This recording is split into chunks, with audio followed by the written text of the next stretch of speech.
اگر آپ چاہتے ہیں کہ ہمارے گھر سے بیماریاں دور ہو جائیں، اگر آپ چاہتے ہیں کہ ہمارے گھر سے پریشانیاں دور ہو جائیں، اگر آپ چاہتے ہیں کہ ہمارے گھر میں امن و سکون قائم ہو جائے، گھر میں محبتیں قائم ہو جائیں، ہمارے گھر میں اتفاق اور اتحاد قائم ہو جائے، تو اس کے لیے آپ کو ایک عمل کرنا پڑے گا۔ عمل کیا ہے؟ میرے شیخ طریقت امیر اہل سنت دامت برکاتہم العالیہ نے مدنی پنصورہ میں ایک عمل تحریر فرمایا ہے کہ جو کوئی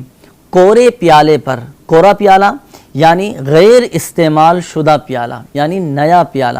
جو کوئی کورے پیالے پر اللہ تبارک و تعالی کا یہ صفاتی نام یا والی جو کوئی ایک بار لکھ کر اب اس پیالے میں پانی بھر کر گھر کے چاروں دیواروں پر پانی چھڑکے تو انشاءاللہ عز و جل گھر آفتوں سے محفوظ رہے گا، اس گھر سے بیماریاں دور ہو جائیں گی، اس گھر سے پریشانیاں دور ہو جائیں گے۔ اب آئیے اس کا میں آپ کو طریقہ بتاتا ہوں کہ لکھنا کیسے ہے۔ جب یہ آپ لکھیں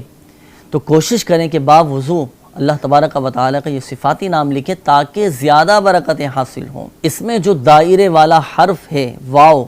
تو اس کا دائرہ بھی کھلا ہوا ہونا چاہیے، اور لکھنے کا کوئی مخصوص وقت نہیں، آپ جب چاہیں جس وقت چاہیں